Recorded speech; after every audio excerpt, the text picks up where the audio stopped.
ആഗോള മരിയൻ തീർത്ഥാടന കേന്ദ്രമായ വിശുദ്ധ മർത്തമറിയം യാക്കോബായ സുറിയാനി കത്തീഡ്രൽ ദേവാലയത്തിൽ ദർശന സായുജ്യമടഞ്ഞ വിശ്വാസ സഹസ്രങ്ങൾ.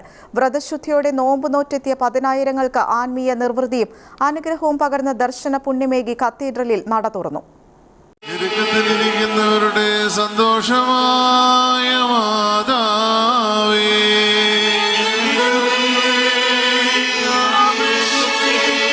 ക്രിസ്ത്യാനികളുടെ സഹായമായ മാതാവേ,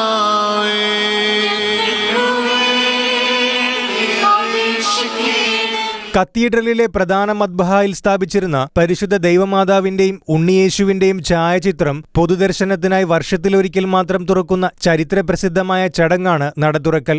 8 നോമ്പാചരണത്തിന്റെ 7ാം ദിവസമാണ് നടതുറക്കൽ നടക്കുന്നത്. രാവിലെ വലിയ പള്ളിയിൽ നടന്ന 3 കുർബാനയെ തുടർന്ന് നടന്ന മധ്യാഹ്ന പ്രാർത്ഥനയ്ക്ക് ശേഷം വിശ്വാസികളുടെ കണ്ടങ്ങളിൽ നിന്ന് ഇടതടവില്ലാതെ ഒഴുകിയ പ്രാർത്ഥനാ മഞ്ജരികൾക്കു നടുവിൽ നടതുറക്കൽ ചടങ്ങുകൾ നടന്നു. ശ്രേഷ്ഠ കാതോലിക്ക ബെസേലിയോസ് തോമസ് പ്രഥമൻ ബാവ നടതുറക്കൽ ശുശ്രൂഷയ്ക്ക് പ്രധാന കാർമ്മികത്വം വഹിച്ചു.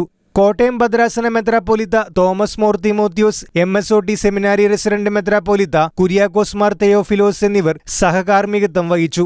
കത്തിച്ച മെഴുകുതിരിയുമായി വൈദികരും ഷെമ്മാശന്മാരും ശുശ്രൂഷകരും മദ്ബഹായിൽ പ്രാർത്ഥനാനിരതരായി നിന്നപ്പോൾ വിശ്വാസികൾ ഏകസ്വരത്തിൽ മാതാവെ ഞങ്ങൾക്കുവേണ്ടി അപേക്ഷിക്കണമേയെന്ന് ഏറ്റുപറഞ്ഞ് നടതുറക്കൽ ശുശ്രൂഷയിൽ ആത്മനിറവോടെ പങ്കെടുത്തു.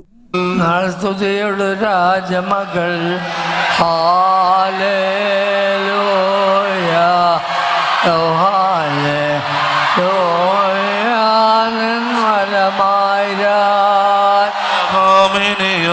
നിന്നടകരജൻ മോഹിപ്പാൻ ഹല്ലേലൂയ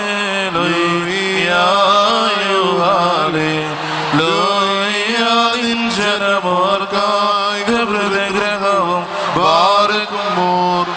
വിശുദ്ധ ദൈവമാതാവിന്റെയും ഉണ്ണിയേശുവിന്റെയും ഛായാചിത്രം ദർശിക്കുന്നതിനും നടതുറക്കൽ ചടങ്ങിന് സാക്ഷ്യം വഹിക്കുന്നതിനും നാനാജാതി മതസ്ഥരായ ആയിരക്കണക്കിന് വിശ്വാസികൾ നാടിന്റെ നാനാഭാഗങ്ങളിൽ നിന്നും രാവിലെ മുതൽ എത്തിക്കൊണ്ടിരുന്നു. നടതുറപ്പ് സമയത്ത് വൻ തിരക്കാണ് ദേവാലയത്തിന് അകത്തും പുറത്തും അനുഭവപ്പെട്ടത്.